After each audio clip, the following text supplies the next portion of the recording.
तो जैसा कि हमने कल कमिट किया था कि हमारे साथ आयुष होंगे, लेकिन आयुष से हम बात करेंगे उसके पहले कुछ बात कि आज आयुष को साथ लाने की वजह क्या है।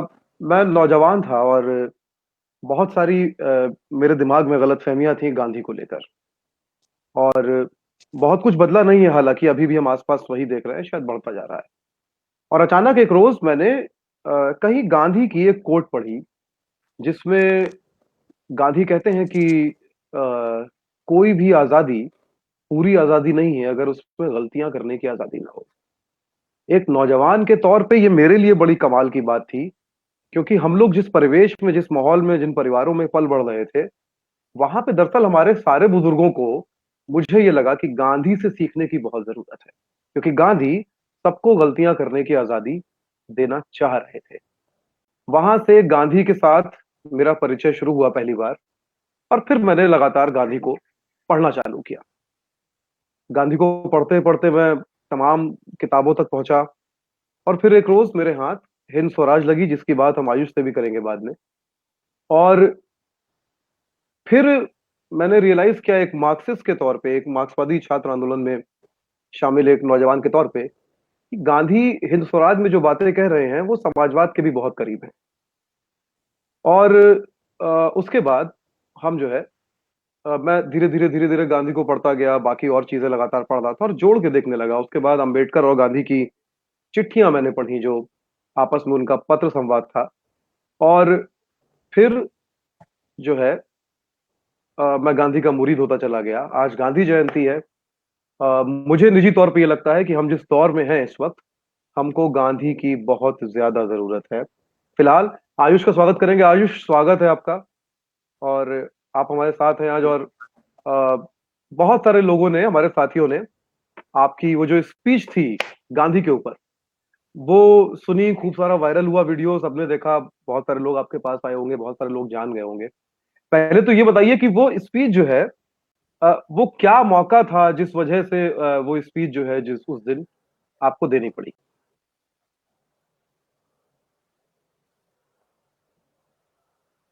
आवाज नहीं क्लियर हो रही है। आयुष, मैं जानना चाह रहा हूँ कि क्या कोई वो खास विशेष मौका था जिस पर वो आप स्पीच दे रहे थे।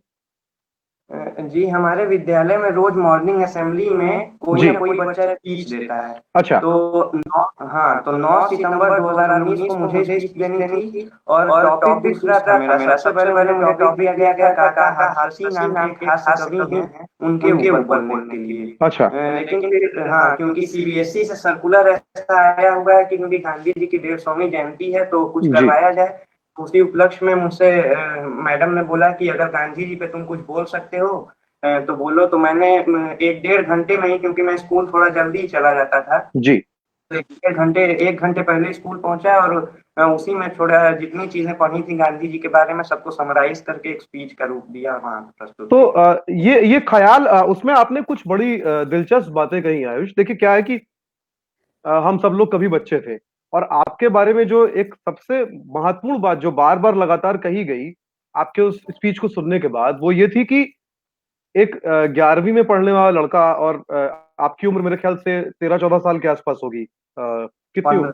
15 15 साल। 15 15 साल। तो 15 साल का एक नौजवान वो बात कर रहा है गांधी के बारे में, कि कैसे हमने जो है गांधी को रोज मारा है।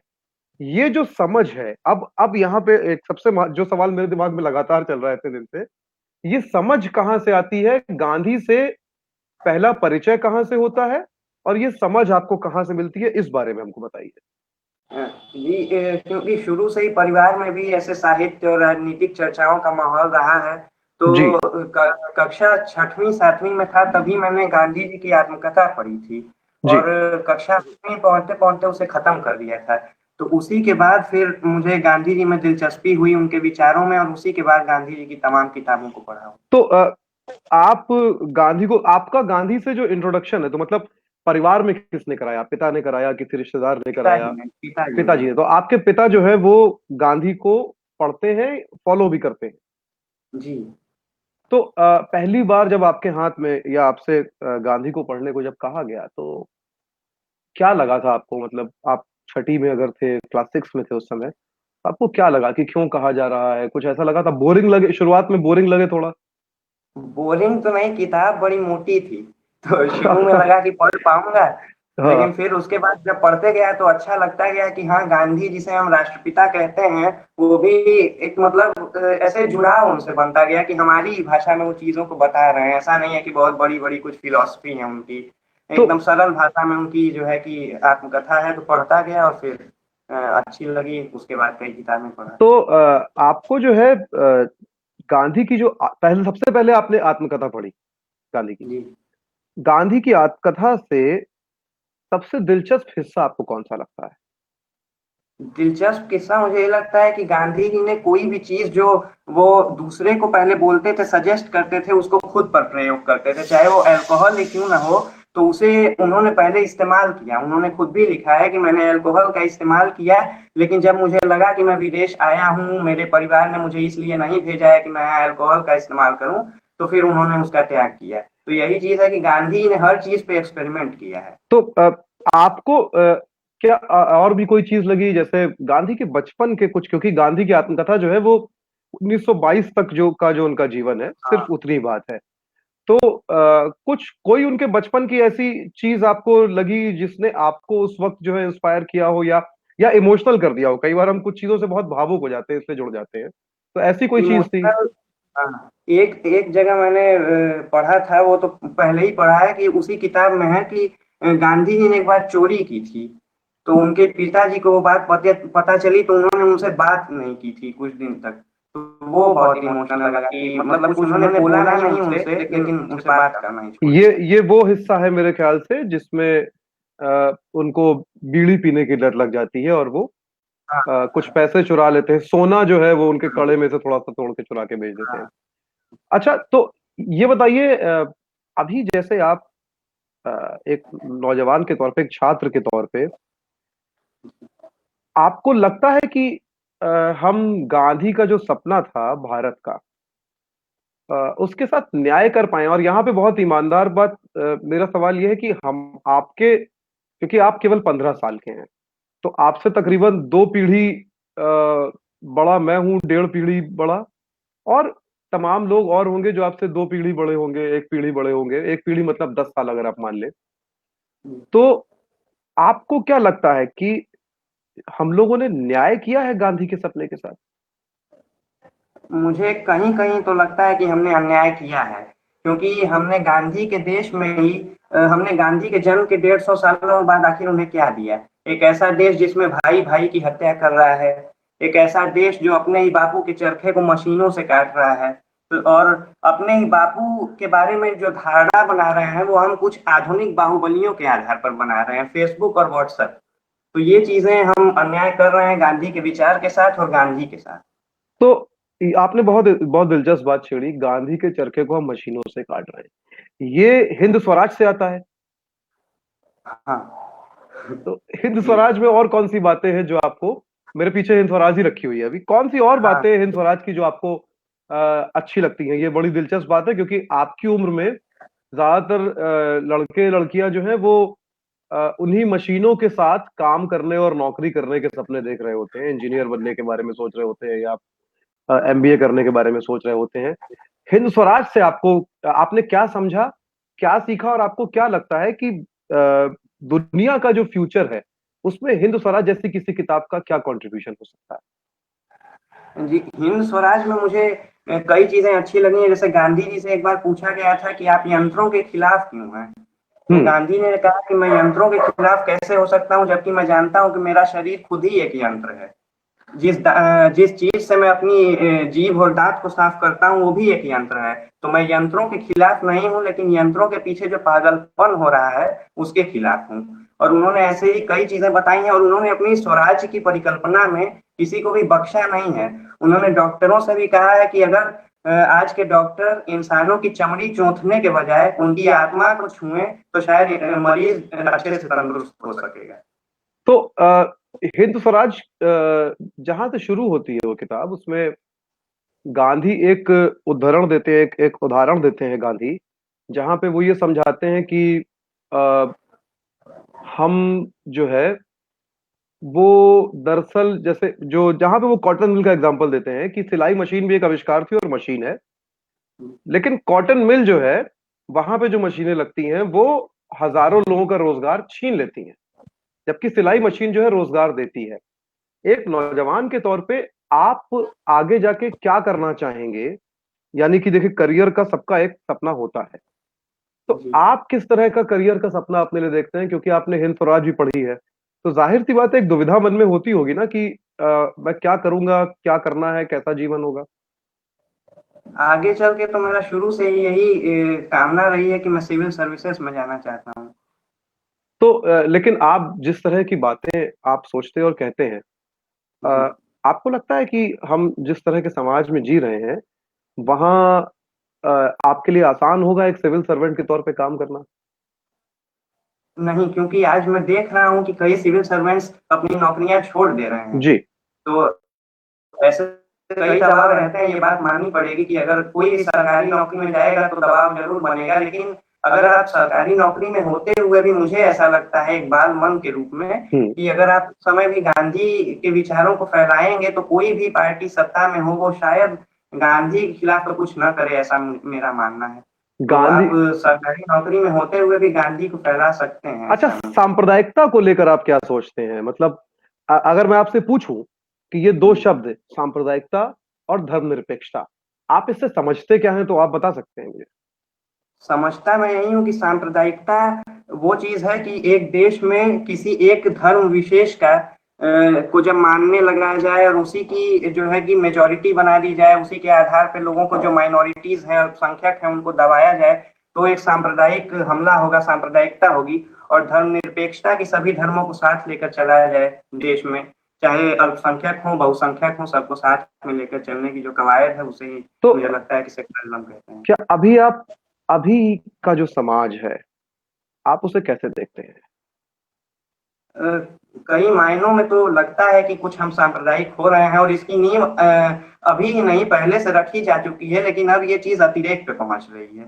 ये मुझे लगता है कि जब एक धर्म विशेष के नारे को लगाकर दूसरों को मारा जा रहा है तो ये सांप्रदायिकता ही है शायद। अ, क्या लगता है आपको? जैसे आप जब आप घर से बाहर निकलते होंगे, आप स्कूल भी जाते होंगे, और अ, आपका स्कूल, जितना मुझे आपके स्कूल के बारे में पता चला है, तो वो एक ऐसा स्कूल है जहां पर अलग अलग तबके के, तमाम तबकों के बच्चे जो है पढ़ने आ रहे हैं। क्या आप अपनी उम्र के जो नौजवान हैं, जो लड़के लड़कियां हैं, क्या उनमें भी सांप्रदायिकता को बढ़ता हुआ देख रहे हैं आप? मेरे कई दोस्त ऐसे हैं जो बिल्कुल गांधी को मानते हैं और सांप्रदायिक बिल्कुल नहीं है, लेकिन कुछ हैं ऐसा क्योंकि हर 100 लोगों में 10 लोग कुछ होते हैं। तो ऐसे ही मेरी भी क्लास में और स्कूल में कई लोग हैं जो कहीं ना कहीं गांधी को नहीं मानते हैं, या उनसे ज्यादा।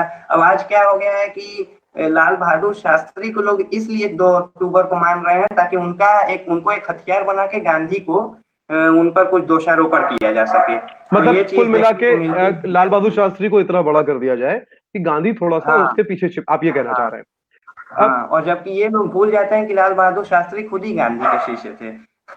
तो शास्त्री जी तो आपके बनारस के पास मुगल सराय में ही पैदा हुए थे वो। तो ये बताइए, आपको कभी अजीब नहीं लगता है कि 12 13 14 15 साल के जो बच्चे हैं, दरअसल अ, इनके अंदर ये सांप्रदायिकता का जहर जो है हिंदू मुस्लिम का आ रहा है? कभी अजीब लगता है आपको अपने साथियों से सुन के इस तरह की बातें? अजीब लगता है मुझे, क्योंकि मैं हमेशा से मेरा जो गांव रहा है वहाँ मेरे घर के सामने ही एक मुस्लिम परिवार का घर है। और मेरे गांव में हर धर्म के मुस्लिम हैं, हिंदू हैं, जातियां कई हैं। मतलब बहुत डाइवर्स गांव है। यहाँ भी शहर में भी देखता हूँ हर धर्म के लोग रहते हैं, तो ऐसा कभी लगा ही नहीं कि कोई धर्म विशेष का आदमी मुझसे अलग है, कोई ऐसा है। तो सबको साथ लेके अच्छा लगता है कि हाँ साथी हैं, उसमें क्या दिक्कत आपने है। जब वो 1.5 घंटे में स्पीच तैयार की, और मैं देख रहा था कि आप बिना पढ़े उसको बोल रहे थे, जी। कितना उसमें ऐसा था? आपने जब तैयार की होगी तो आपने क्या कागज पे कुछ पॉइंटर्स बनाए थे उस स्पीच के, कि आपने मन हाँ, में ही तैयार किया? तो ये नहीं, कैसे, कागज। हाँ ये कैसे हुआ कि 1.5 घंटे में आपने कागज पे पॉइंटर्स बनाए और उसके बाद आपने बिना देखे, पॉइंटर्स भी नहीं देखे, और आपने वो स्पीच डिलीवर की? क्योंकि हम ये लोग की स्कूल में क्या है ना कि कोई भी बच्चा भले उसको स्पीच याद हो ना हो, वो भटके भूले जो भी, लेकिन उसको पेपर नहीं ले जाना है, वो वहां बिना पेपर के ही बोलना रहता है। तो और इसी कारण, हाँ, तो इसमें तो कितना वही हिस्सा था, कितना हिस्सा था जो कागज में नहीं लिखा था? इसमें कई हिस्से थे, जैसे जो गांधी के हे राम से बाकी कौमें डरती नहीं है, जी। ये चीज लिखा हुआ नहीं था, ये मेरे मन में शुरू से ही था। और जो शायरियां मैंने शुरुआत की थी एक चंद पंक्तियों से और अंत किया था, तो वो चीजें मैंने लिखी नहीं, वो पहले से ही दिमाग में था। ये बहुत मानीखेज जो है आपकी लाइन है। अच्छा, मैं एक बार जो लोग देख रहे हैं उनसे कह देता हूं कि अगर आप लोग आयुष से कोई सवाल पूछना चाहें तो आप यहाँ पे कमेंट बॉक्स में पूछ सकते हैं, हम आयुष से पूछ लेंगे। ये बताइए कि अ, ये जो बात आपने कही, गांधी के हे राम से बाकी कौमें डरती नहीं है, ये स्पीच में आपने जो कहा वो एक बात है। अगर मैं आपसे ये कहूं कि इसको आप डिफाइन कीजिए अभी, तो आप कैसे डिफाइन करेंगे इसको?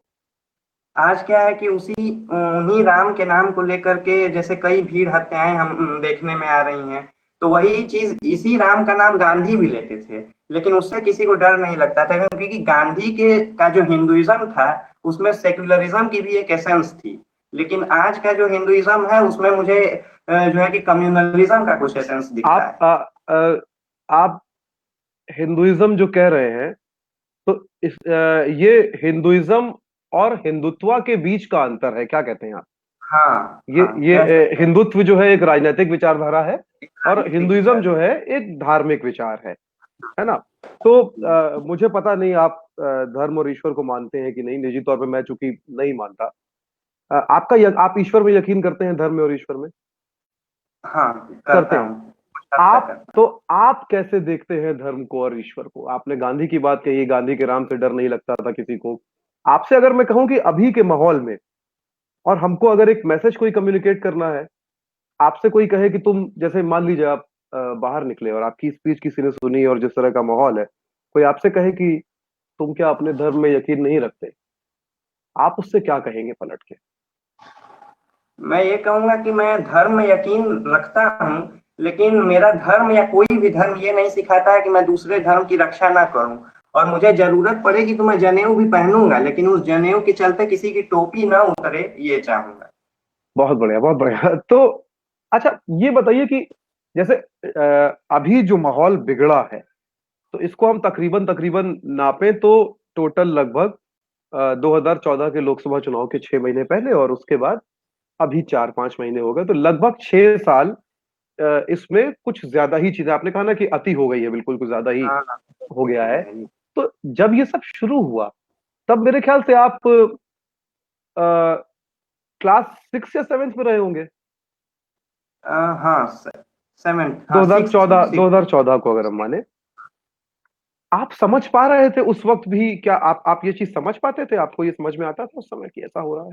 नहीं, उस समय तो क्योंकि शुरू ही किया था, उसी साल मैंने गांधी को पढ़ना शुरू किया था, तो ये लगता था, कुछ लगता था कि हाँ, मतलब कुछ ज्यादा ही, मतलब थोड़ा प्रचार हो रहा है। उस समय बच्चा था, इतना समझ में नहीं आता था राजनीति, लेकिन फिर भी लगता था कुछ कि हाँ, कुछ ज्यादा ही। अब जैसे 2014 तक तो मैंने ऐसा कुछ नहीं देखा था कि मनमोहन सिंह है तो कुछ ऐसा कर रहे हैं या कुछ भी, तो उसके कुछ डिफरेंस लगा था, लेकिन कुछ कोई खास ऐसे तो राजनीतिक तो विचार नहीं। ज्यादा समझ समझ में आपके कब आना शुरू हुआ? बिल्कुल, ये जो क्लियर हुआ है माइंडसेट, जो आपकी स्पीच है जिसमें आप ये हम्म। कहते हैं कि गांधी के हे राम से किसी दूसरी कौम को डर नहीं लगता था, ये जो स्पष्टता है, जो क्लैरिटी है, ये कब आनी शुरू हुई?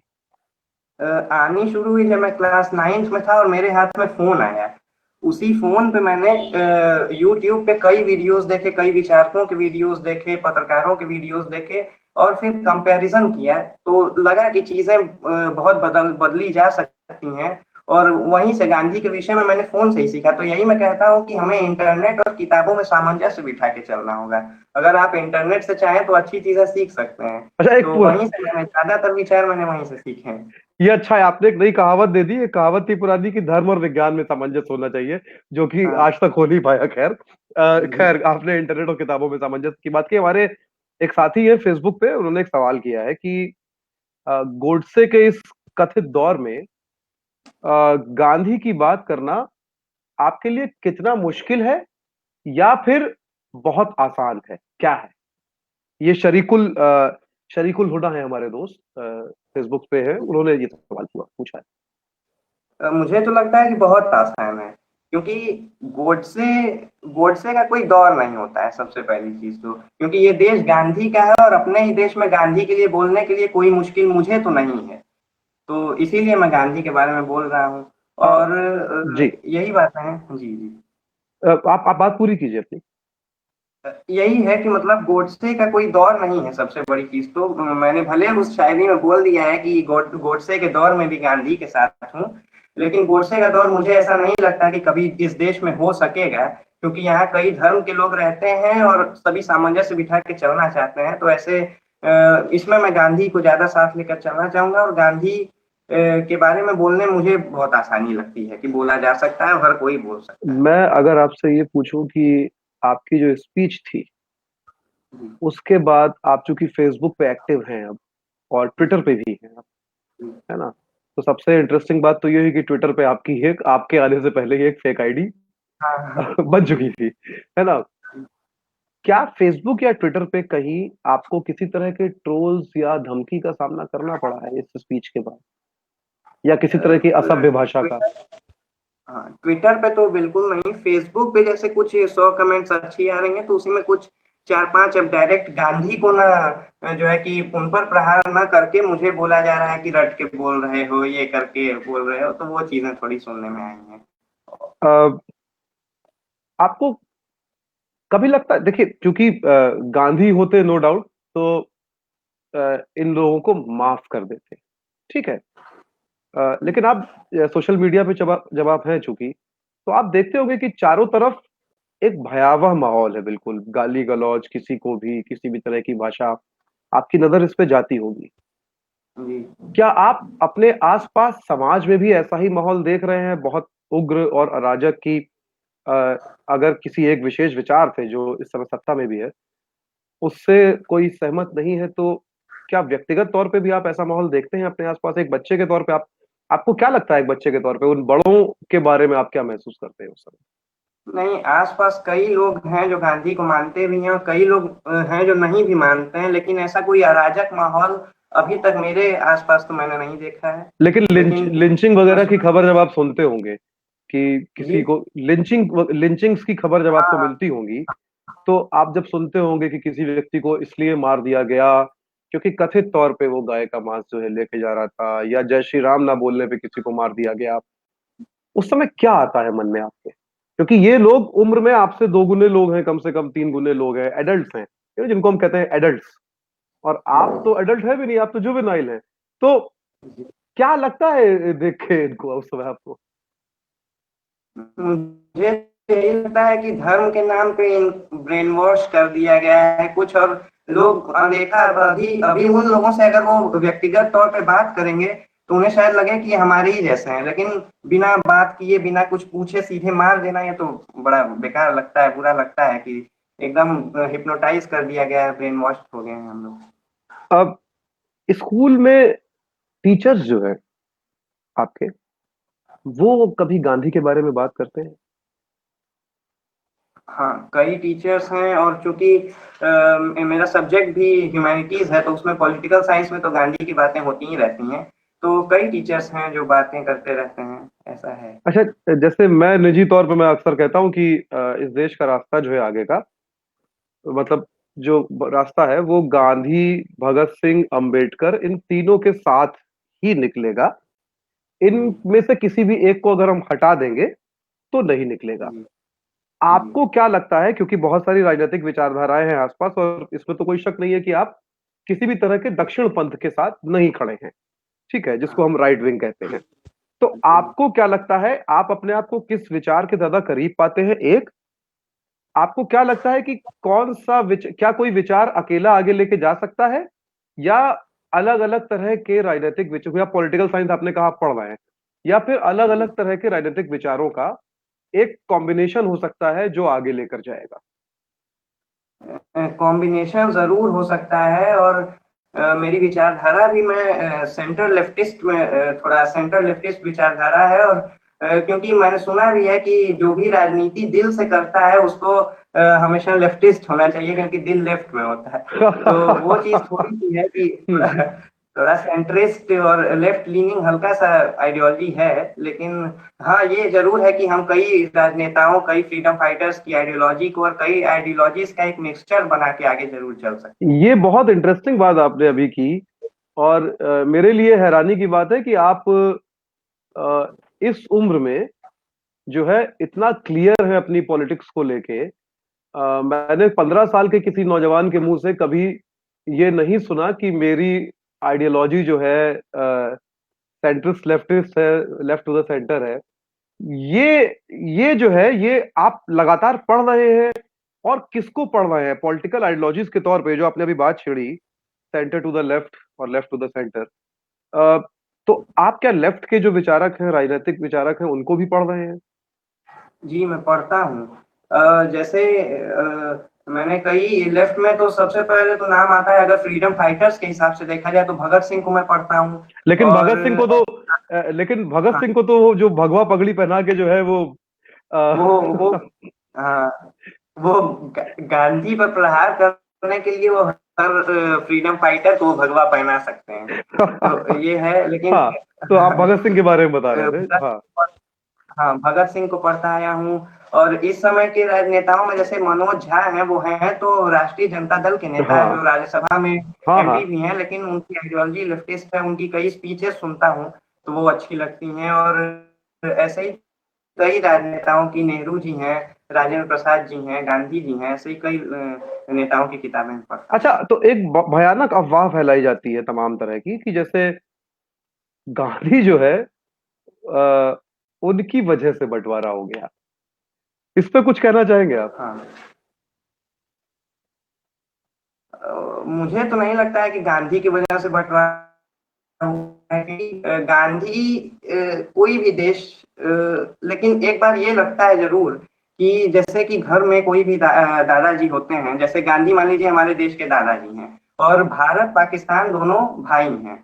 तो दोनों भाई जब आपस में लड़ाई करते हैं तो दादाजी सोचते हैं चलिए अलग हो जाएं लेकिन शांति से रहें। तो वो चीज हो सकता है हो, लेकिन पार्टीशन के जिम्मेदार अगर गांधी को ठहराया जाए तो वो बिल्कुल गलत है, क्योंकि पार्टीशन के सबसे खिलाफ गांधी थे।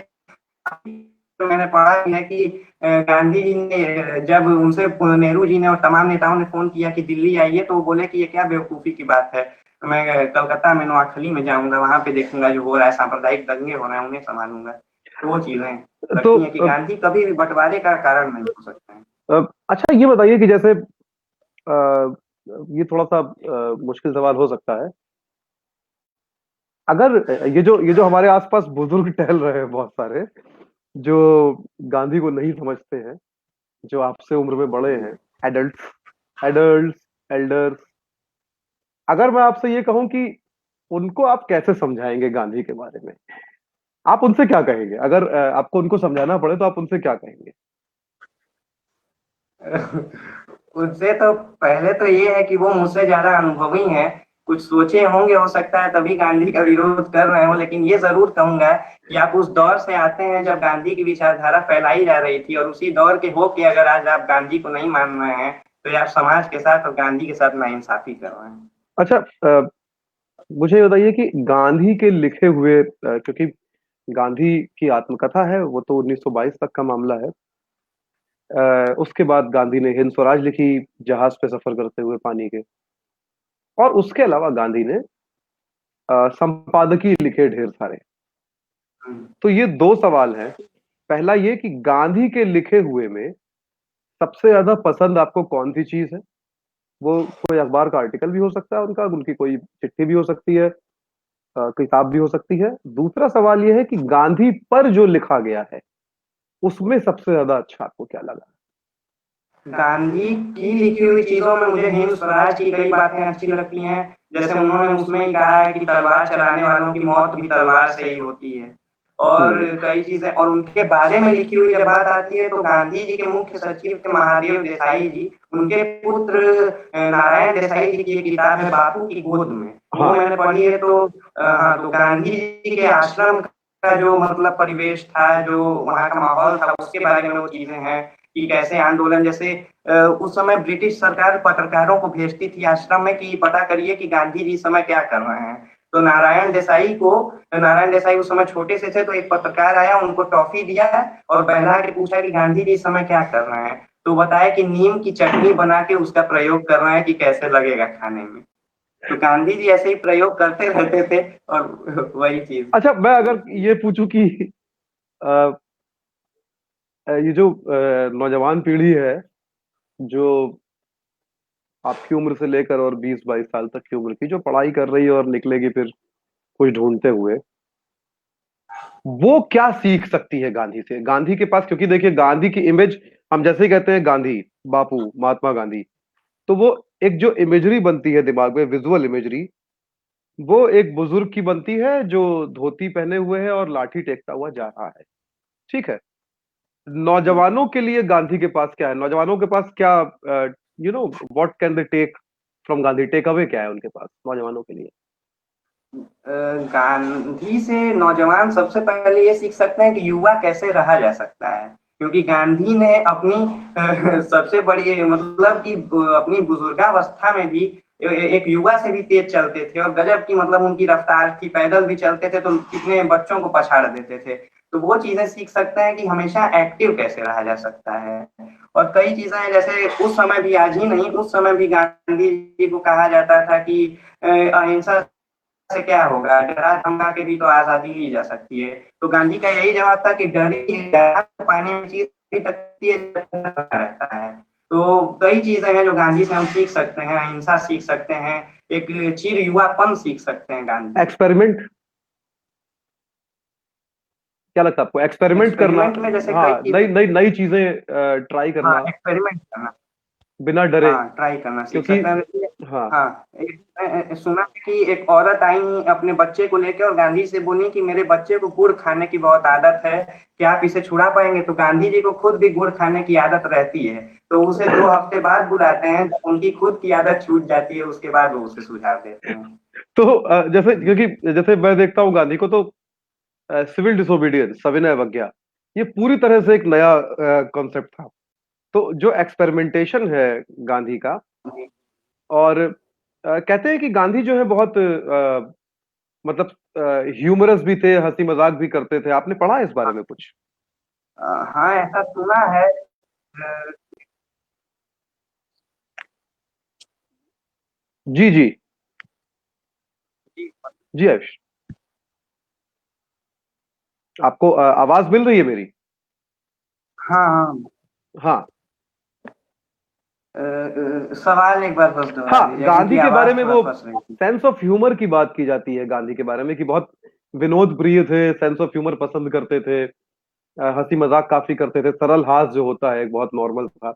इस बारे में कुछ पढ़ा है आपने गांधी के? अ, पढ़ा तो नहीं, सुना है ये बातें कि जैसे गांधी जी में पंच और वेट बहुत था। हाँ, वो कई चीजों को बहुत आसानी से कह जाते थे और हंसते हुए कह जाते थे। ऐसे ही कई चीजें मैंने पढ़ी हैं, अभी दिमाग में नहीं आ तो रहा कोई है, बात नहीं, लेकिन कोई कई बात नहीं, चीजें उनके बारे कोई में बात पढ़ी है कि नहीं। वो छवि गा बनती है बहुत सीरियस हैं, उन्होंने, हाँ, लेकिन वो बहुत ही ह्यूमरस। उन्होंने एक बार कहा था, एक सवाल के जवाब में, एक इंटरव्यू के दौरान उनसे पूछा गया था कि आप बहुत गंभीर रहते हैं हर समय क्या? तो उन्होंने बात कही थी कि मुझे, अगर मेरे पास सेंस ऑफ ह्यूमर नहीं होता तो शायद मैं आत्महत्या कर लेता, मैं जिस तरह के काम में लगा हुआ हूं।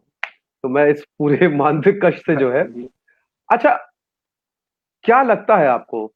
इसी के साथ एक हाँ और बात हाँ बताती है। हाँ, हाँ बताइए जी, बताइए बताइए बताइए बताइए। हाँ। गांधी जी एक बार अभी जो, एक सेकंड ना, विंस्टन चर्चिल ने गांधी जी को मस्खरा यानी जोकर कहा था। हम्म। हाँ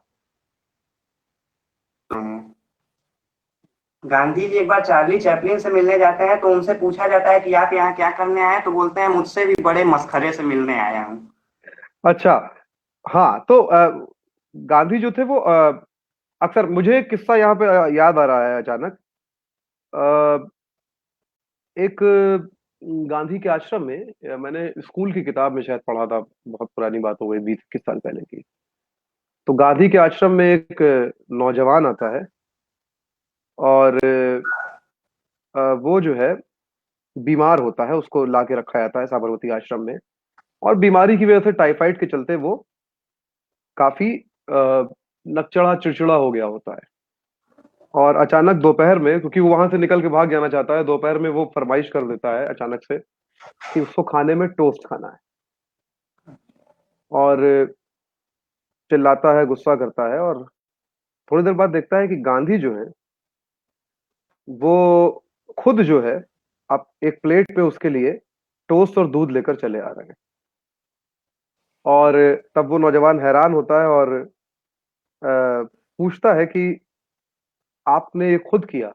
तो गांधी कहते हैं कि हाँ, दोपहर का वक्त है, आश्रम में सब लोग आराम कर रहे हैं, और बा जो है, कस्तूरबा जो है, वो भी सो रही है इस वक्त, तो कोई था नहीं, तो मैं खुद ही जो है तुम्हारे लिए ये टोस्ट बनाकर ले आया हूँ। तो ये जो है, ये नौजवानों में नौजवान और बुजुर्गों में बुजुर्ग रहना। तो अभी आप किताब की बात कर रहे थे, नारायण देसाई की किताब की। जी। तो हालांकि आपकी ये बात सुन के अफलातून जी बहुत खुश होंगे, बनारस में ही रहते हैं। जी। मुझे ये बताइए कि आपके परिवार में क्या कहीं आपके पिता के मन में ये बात थी कि जिस तरह का माहौल 2014 के बाद धीरे धीरे बन रहा है, आपको ट्रेन करना या गांधी के बारे में बताना सिखाना जरूरी है? और आपके पिता की राजनीतिक विचारधारा क्या है, इस बारे में आप बताएंगे? पिताजी तो शुरू से ही ऐसे आंदोलनों में रहे हैं, बीएचयू के छात्र रहे हैं, तो उसमें जैसे पेड़ों की कटौती होती थी तो उसके खिलाफ उन्होंने कई बार जो वाइस चांसलर रहे हैं उनसे बात की है। और अस्सी नदी बनारस में है जिसमें बहुत ही प्रदूषण हो रहा है और उसे अब एक नाले का रूप दे दिया गया है। तो उसको लेकर के पिताजी ने एक अस्सी बचाओ संघर्ष समिति बनाई है और एक राष्ट्रीय चेतना मंच नाम का एक संस्था बनाई है। तो ऐसे ही राजनीतिक गतिविधियों में भी पिताजी शुरू से रहे हैं और उनकी विचारधारा गांधी और लोहिया से संबंध रखती है। लेकिन लोहिया। आपका रुझान तो जो है वो लेफ्ट की तरफ है, गांधी के साथ। अच्छा, लेफ्ट के साथ गांधी को कैसे देखते हैं? क्योंकि कई सारे जो हमारे लेफ्टिस्ट साथी हैं, वो गांधी से जो है बड़ी घनघोर असहमति भी रखते हैं, और उनको लगता है कि कोई मेल नहीं है। आपको क्या लगता है? आप सेंटर टू द लेफ्ट की अभी बात कर रहे थे, तो आप गांधी को लेफ्ट के कितना पास और कितना दूर देखते हैं, आयुष? कई चीजों में बहुत पास देखता हूँ। जैसे लेफ्ट के ही जब ये जनता पार्टी की सरकार आई थी तो वो खुद को समाजवादी कहते थे और समाजवादी में लेफ्टिस्ट ही हैं वो लोग। तो उसमें चाहे जॉर्ज फर्नांडिस हो, मधु लिमये हो, तो इन लोगों ने गांधी से बहुत प्रेरणा भी ली है। तो एक एक्सट्रीम लेफ्टिस्ट विंग हो सकता है कुछ मायनों में गांधी के खिलाफ हो, लेकिन जो एक सेंटर लेफ्ट है मुझे तो यही लगता है कि मधु लिमये जी हों, जॉर्ज फर्नांडिस जी हों, ये लोग लोहिया जी हों, तो ये लोग गांधी के विचारों से बहुत सहमति रखते थे और उन्हें उतारा भी उन्होंने। तो मुझे, अगर मैं आपसे पूछूं कि कोई तीन चीजें जो गांधी के सिद्धांतों में से आती हैं और अभी के समय में हमको इस देश में उन तीन चीजों की बहुत जरूरत है, तो वो तीन चीजें कौन सी होंगी? सबसे पहली चीज अहिंसा, क्योंकि मैंने भाषण में भी कहा है, फिर दोहराऊंगा कि विश्व से बड़ी सेना या कोई भी सेना से हम हथियार से लड़ाई नहीं कर सकते हैं। उसके लिए हमें एक ऐसा हथियार ढूंढना होगा जिसका मुकाबला वो न कर सके, और वो हथियार है अहिंसा। और दूसरी चीज है गांधी जी की धर्मनिरपेक्षता, क्योंकि एक ऐसे दौर में जब एक धर्म विशेष को टारगेट किया जा रहा है, एक धर्म विशेष के द्वारा किया जा रहा है, तो उस चीज में धर्मनिरपेक्षता गांधी की बहुत जरूरी है। और गांधी बहुत शांति प्रिय थे, वो चीज भी, क्योंकि भारत शुरू से ही शांति का, गांधी बुद्ध का देश रहा है, तो भारत में हमेशा शांति रहनी चाहिए। तो यही चीज गांधी से शांति, धर्मनिरपेक्षता और अहिंसा, ये तीनों चीजें हमें फैलानी चाहिए समाज में। ये बताइए कि अभी के दौर में क्या गांधी उतने आधुनिक लगते हैं? क्योंकि दुनिया काफी बदल चुकी है, तो अब चूंकि नौजवानों में इट शुड बी कूल और इट शुड बी हिप, ये जो पूरा एक पोस्चर है, गांधी कूल है कि नहीं? कई मायनों में हैं। और ये भी बात है कि अगर आज गांधी आएंगे तो शायद धोती में नहीं, जीन्स टी शर्ट में और एक लैपटॉप के साथ आएंगे। आपको लगता तो है ये? गांधी ने आपको हाँ, आपको लगता है ये कि गांधी ऐसा करेंगे? हाँ, क्योंकि गांधी ने हमेशा खुद में एक्सपेरिमेंट किया है। हिंद स्वराज की जो मूल प्रति उन्होंने सबसे पहले लिखी थी, उसमें उन्होंने ये लिखा है कि वो मिलें, जो मिल्स हैं, कॉटन मिल्स हैं, चाहे वो इंग्लैंड की हो या इंडिया की हो, हमें उसका बॉयकॉट करना चाहिए। लेकिन फिर वो अमेंडमेंट करते हैं और कुछ सालों बाद उसी हिंद स्वराज को दोहरा के उसमें ये बात लिखते हैं कि हाँ ठीक है कि हम ब्रिटिश कॉटन मिल्स का बॉयकॉट कर सकते हैं, लेकिन भारत में जो कॉटन मिल्स हैं उनका समर्थन एक तरीके से किया जा सकता है। तो ये चीज खुद पे है, हमेशा उन्होंने अमेंडमेंट्स किए हैं, एक्सपेरिमेंट्स किए हैं। तो आप तो 2019 के या 20 के गांधी को डेनिम टी शर्ट और लैपटॉप के साथ इमेजिन कर रहे हैं, मतलब गांधी कूल है आपको लगता है? कूल है, क्योंकि गांधी अगर आज होते तो वो देखते कि समाज में चूंकि यही चीजें हैं तो इन्हें अपना के ही आगे बढ़ा जा सकता है। अच्छा, जैसे आप अ, दुनिया के तमाम और देशों में गांधी मतलब दुनिया का शायद कोई ऐसा देश नहीं है जहां पर गांधी की या तो मूर्ति ना हो या उनके नाम पर कोई सड़क ना हो, कोई भी ऐसा देश नहीं है। क्या लगता है जब अपने देश में गांधी का ऐसा अपमान देखते हैं? यही लगता है, सबसे पहले तो ये लगता है कि 1948 में गांधी को मारा क्यों गया, ऐसे दौर में जब पूरी दुनिया में गांधी को शांति सद्भावना का प्रतीक समझा जा रहा था, उस दौर में गांधी के ही देश के एक आदमी ने उनकी मृत्यु कर दी, हत्या कर दी। तो ये बड़ा ही खौफनाक और बड़ा ही बेकार लगता है। और आज के दौर में भी लगता है कि जब गांधी को तमाम देश अपनाना चाहते हैं, चाहे वो साउथ अफ्रीका हो, साउथ अफ्रीका के कई नेताओं ने, अमेरिका में मार्टिन लूथर किंग ने, तमाम नेताओं ने गांधी को अपनाना चाहा है, और हम गांधी के देश होते हुए ही गांधी को ना अपनाएं तो ये बड़ी ही गांधी के साथ नाइंसाफी की बात होगी, और हम खुद के साथ नाइंसाफी कर रहे हैं गांधी शायद। की गांधी की हत्या ज्यादा बुरी बात थी, बुरी हरकत थी, बड़ा अपराध था, या जो अब हम गांधी के साथ कर रहे हैं वो ज्यादा बड़ा अपराध है? क्या लगता है जो आपको? अब कर रहे हैं वो मुझे ज्यादा लगता है, क्योंकि गांधी भले 48 में न मरे होते, लेकिन कुछ साल बाद हो सकता है कि उनकी मृत्यु हो जाती। लेकिन आज जो हम उनके विचारों की रोज हत्या कर रहे हैं वो ज्यादा खौफनाक है। क्या लगता है आपको कैसे रोका जा सकता है इसको? कुछ सूझता है, कुछ समझ में आता है? समझ में यही आता है कि अगर गांधी जी की 150वीं जयंती हम मना रहे हैं तो गांव गांव में, शहर शहर में हमें चौपालें लगानी चाहिए, गांधी जी के बारे में बताना चाहिए, सरकार के द्वारा ये कदम उठाए जाने चाहिए, ताकि जो लोग सरकार में हैं, जो नहीं हैं, जो जनता है, सबको ये बात पता चले कि गांधी हमारे देश की नींव है, और उनकी खिलाफत करना, उनके विचारों को मारना ये बड़ा ही गलत होगा। एक सवाल आया है हमारे फेसबुक पे ही, हिमांशु पंडित का सवाल आया है।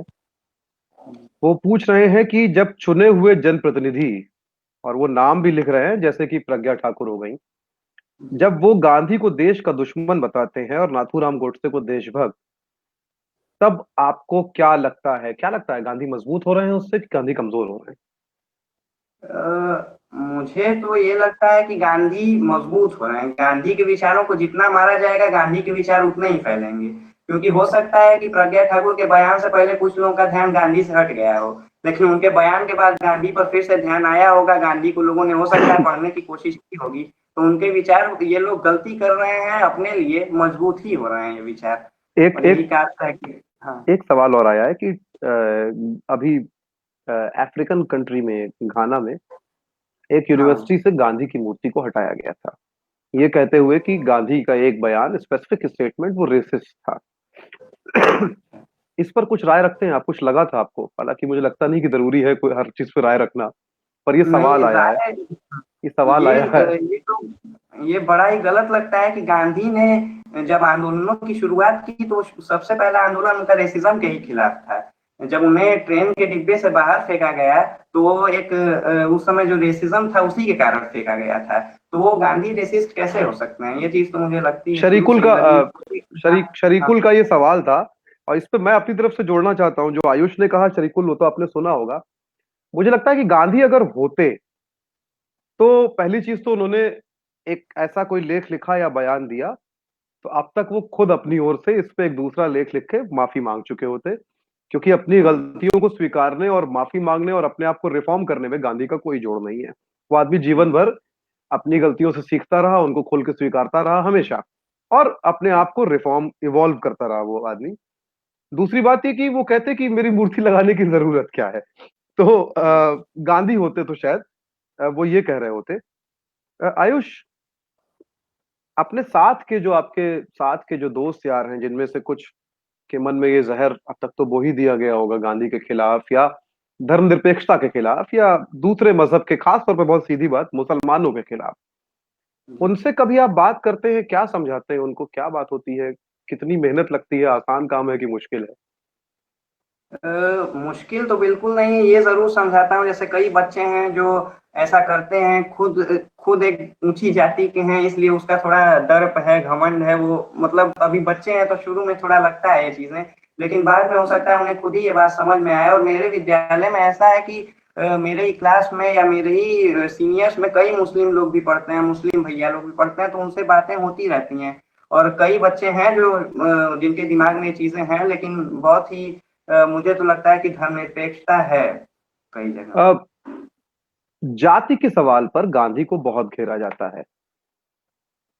आप कैसे देखते हैं गांधी को? एक तो ये गांधी की बात हो गई जाति के सवाल पे, क्योंकि मतलब क्या कहीं आपको गांधी कच्चे लगते हैं, या आपको लगता है कि ये आजादी के आंदोलन को टूटने न देने के लिए एक रणनीति थी, जिसमें वो बहुत खुल के अंबेडकर की तरह मुखर होकर जाति के सवाल पर आगे नहीं आ सके? और अ, आपकी निजी राय जो है वो जाति के सवाल पर क्या है?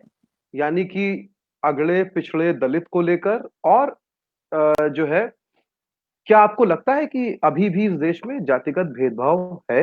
कितना है, कैसा नहीं, कई जगहों पे भेदभाव दिखता है मुझे। जैसे अभी भी गांव पे भी या कई जगहों पे देखा गया है कि जो नीची जातियों के लोग हैं उन्हें जब कोई भी प्रोग्राम फंक्शन होता है रात में, तो उन्हें सुबह बुलाया जाता है और सुबह जो बचा हुआ बासी खाना रहता है वो दे दिया जाता है, दे के घर भेज दिया जाता है। तो ये चीजें कई बार देखने को मिली हैं। पूरी तरह से जाति प्रथा, छुआछूत की प्रथा अभी देश से मिटी नहीं है बिल्कुल। और जातियों के बारे में यही मेरा विचार है कि मेरे हिसाब से तो सभी जातियां एक समान हैं। चाहे वो कोई भी धर्म हो, जाति हो, सबको बराबर रखना चाहिए, ये तो मुझे लगता है। है? महिलाओं को लेके गांधी को आप कहीं देखते हैं? ये जो पूरा डिस्कोर्स है महिलाओं की बराबरी का, कोई उदाहरण आपको याद आता है गांधी के जीवन से जहां कोई ऐसी बात वो करते हो, कहते हो? और आपकी निजी राय क्या है उस पर? महिलाओं को लेकर तो मुझे लगता है कि जब गांधी ने अपने आंदोलन में अपनी पत्नी को ही साथ लेके गए, तो वो महिलाओं के खिलाफ तो नहीं हो सकते हैं। और कई चीजों पर देखा गया है, जैसे एक मीरा बेन थी, जिन्हें गांधी ने पहले कहा कि तुम पहले चरखा चलाना सीखो, उसके बाद तुम आंदोलनों में आना। तो फिर पहले उन्होंने उन्हें चरखा चलाना सिखाया, स्वराज की जो भावना है वो समझाई, उसके बाद आंदोलनों में उन्हें साथ ले गए। तो ये चीज जरूर है कि गांधी महिला विरोधी बिल्कुल नहीं थे, हमेशा साथ में लेकर चलने की क्योंकि ये कवायद करते सवाल थे। देखिए, मेरे पूछते पूछते ये सवाल आ गया है। शालिनी ने भी ये सवाल पूछा है कलकत्ता से कि स्त्री विमर्श के परिप्रेक्ष्य में आप गांधी को कहाँ पे देखते हैं? तो महिला विरोधी नहीं थे, लेकिन क्या आपको लगता है, आपने जो गांधी को पढ़ा है उसमें कहीं वो लिखते हैं कुछ ऐसा आपको याद आता है जो महिलाओं की बराबरी की बात हो? मुझे तो ऐसा कुछ नहीं याद आता है नहीं याद फिलहाल। आता है। अच्छा, एक सवाल प्रज्ञा की तरफ से आया है मुंबई से ही। वो पूछ रही हैं, प्रज्ञा मायकर, की क्या स्कूल में अपने साथियों के बीच में इस तरह के विचार शेयर करते समय क्या दिक्कत होती है? ये मतलब उनका कहना है कि ये तो बिल्कुल लगभग वैसी स्थिति है जैसे आस्तिकों की भीड़ में नास्तिक बने रहना। क्या ऐसा होता है स्कूल में आपके साथ? नहीं, ऐसे मेरे कई दोस्त हैं स्कूल में जो गांधी को पढ़ते हैं और कई किताबें पढ़ी हैं। मुझसे ज्यादा किताबें कई मेरे दोस्त हैं जिन्होंने पढ़ी हैं। तो ऐसे ही किताबें हम बांटते रहते हैं, पढ़ते रहते हैं गांधी के बारे में। तो ऐसा कभी लगा नहीं कि आस्तिकों के भीड़ में एक नास्तिक आया है, क्योंकि कई बच्चे हैं, कई साथी हैं जो गांधी को पढ़ते रहते हैं और अनुसरण करते रहते हैं अच्छा, हमेशा। आपके भाई बहन भी हैं छोटे घर में कोई? नहीं, अकेला हूँ मैं। आप अकेले हैं? तो माता पिता दोनों में से किसको ज्यादा क्रेडिट देंगे आप? आपका जो अभी आपका रुझान जो है, जो कुछ आप पढ़ रहे हैं, जैसे आप बन रहे हैं, उसको लेके? पिताजी को इसलिए कि उन्होंने किताबें ला कर दी, और माताजी को इसलिए कि उन्होंने किताबें पढ़ने के लिए प्रेरित किया। तो दोनों को दोनों बराबर है। अच्छा, दोनों। तो माँ का हाथ बटाते हैं आप कभी रसोई के काम में? हाँ जी। क्योंकि गांधी को जीने के लिए सब बड़ा जरूरी है। अच्छा, तो आज जैसे 2 अक्टूबर है, गांधी जयंती है। मैं अगर क्योंकि हम धीरे धीरे अंत की ओर बढ़ रहे हैं अपनी बातचीत के, मैं आपसे अगर ये कहूं कि आप ये मान लें कि अभी आप जो है आपको खड़ा कर दिया गया है देश के सबसे बड़े जो नेता हैं, प्रधानमंत्री हमारे, और जो गृह मंत्री हैं जिन्होंने कल एक बयान दिया है एनआरसी को लेके, जिसमें उन्होंने बहुत स्पष्ट तौर पे बोला है कि सिख और बौद्ध और जैन और ईसाई परेशान ना हो, उनको भारत नहीं छोड़ना पड़ेगा एनआरसी के बाद। इसका मतलब सीधा सीधा यह है कि मुस्लिमों को छोड़ना पड़ेगा और बाकी लोगों को छूट मिलेगी। तो ये मान लीजिए कि आपके सामने अभी देश के गृह मंत्री और प्रधानमंत्री बैठे हुए हैं और आपको उनसे गांधी जयंती पर कुछ कहना है इन सारी बातों के होते हुए, और कश्मीर में जो कुछ हो रहा है उसको हम इसमें इंक्लूड कर दें, तो आप उनसे क्या कहेंगे गांधी की बात? क्योंकि प्रधानमंत्री जी बहुत गांधी का नाम लेते हैं जहां भी जाते हैं, है ना, गांधी और बुद्ध का देश है। आप उनसे क्या कहेंगे आज, अगर वो आपके सामने बैठे हो तो? उनसे मैं ये कहूंगा कि हम या आप, मुझे लगता है कि हम गांधी को बांट रहे हैं। जैसे गांधी की का जो विचार था उसे हम बांट रहे हैं। गांधी की स्वच्छता को लेकर खूब प्रचार प्रसार कर रहे हैं, लेकिन गांधी की धर्मनिरपेक्षता को दरकिनार कर दे रहे हैं। तो ये हमारे नैतिक दिवालियेपन को दर्शाता है। ये चीज मैं बोलूंगा उनसे जरूर। तो कुछ आप उनसे कहेंगे कि उनको क्या करना चाहिए, क्या नहीं करना चाहिए गांधी जयंती पे? कश्मीर को लेके क्या सोचते हैं, जो कुछ कश्मीर में अभी हो रहा है उस पर कुछ राय है आपकी? राय ये है कि चूंकि हमने बड़े ही एक संघर्ष से कश्मीर को लिया है, तो उसमें जो उन्हें कुछ स्पेशल दिए गए थे, स्पेशल चीजें मिली थी कुछ आर्टिकल्स के द्वारा, तो उन्हें हटाने की मुझे तो नहीं लगता है कि कोई आवश्यकता थी। और गांधी भी आज होते अगर तो इसका विरोध ही करते, क्योंकि गांधी इसकी कवायद करते थे। मुझे लगता है गांधी अनशन पे बैठ गए होते अब तक जाके श्रीनगर में अगर गांधी होते तो आयुष, मुझे तो बहुत मजा आया आपसे बात करके। मुझे लगता है बहुत सारे लोगों ने देखा है, उनको भी मजा आया होगा। और हम आगे भी कोशिश करेंगे कि आपसे जो है कभी दोबारा हम बैठे हैं। आज आपको और जगहों पर भी जाना है चूंकि दोपहर में, है ना? तो बहुत मजा आया आपसे बात करके। एक अंतिम सवाल, सवाल भी नहीं है, मैं बस ये चाहता हूं कि आपके जो हम उम्र हैं, जिनके मन में ये पूरा जहर घोला जा रहा है सांप्रदायिकता का, आप उनसे कुछ कह दें, और उसके बाद मैं चाहता हूं कि मैं कुछ भी ना कहूं, है ना? तो आप एक संदेश दें और आप विदा लें इस लाइफ से, मैं अपनी ओर से कुछ ना कहूं। जी। जी। तो मैं उनको यही संदेश देना चाहता हूँ कि गांधी को आप पढ़िए, समझिए, आत्मसात करिए, क्योंकि गांधी एक विचार का नाम है, किसी विकार का नाम नहीं है गांधी। तो एक सेकेंड। जी जी तो जी। गांधी को हमें पढ़ना चाहिए, और गांधी पर हम लाख दोषारोपण कर लें, उनके विचारों को मान लें, लेकिन गांधी आज स्वर्ग से जब हमें देख रहे होंगे तो यही बोल रहे होंगे कि मैं नूर बन के जमाने में फैल जाऊंगा, तुम आफताब में कीड़े निकालते रहना। तो यही चीजें हैं। जी। हाँ। और दुष्यंत चौटाला जी की चंद पंक्तियां भी हैं, जैसे उन्होंने कहा है कि मुझ में रहते हैं करोड़ों लोग, चुप कैसे रहूं। मुझ में रहते हैं करोड़ों लोग, चुप चुप कैसे रहूं? कैसे रहूं। हर हर गजल अब सल्तनत के नाम एक बयान है। एक बूढ़ा आदमी है या मुल्क में, या यूं कहो, एक बूढ़ा आदमी है मुल्क में, या यूं कहो, इस अंधेरी कोठरी में एक रोशनदान है। शुक्रिया आयुष, अब मुझे कुछ नहीं कहना है इसके बाद। हम लोग विदा लेते हैं। आयुष, आप साथ जुड़े, बहुत अच्छा लगा। और पढ़ते रहिए, खूब पढ़िए, खूब बढ़िए, खूब उड़िए, खूब लड़िए, है ना? और फिर हम लोग किसी दिन आपके साथ जुड़ेंगे। और आप सब लोगों का भी शुक्रिया जो इसको देख रहे थे। शुक्रिया आयुष, है ना? और गांधी धन्यवाद। जयंती की, गांधी के 150 साल की आयुष को और बाकी सब लोगों को फिर से एक बार मुबारक। आपको भी बधाई।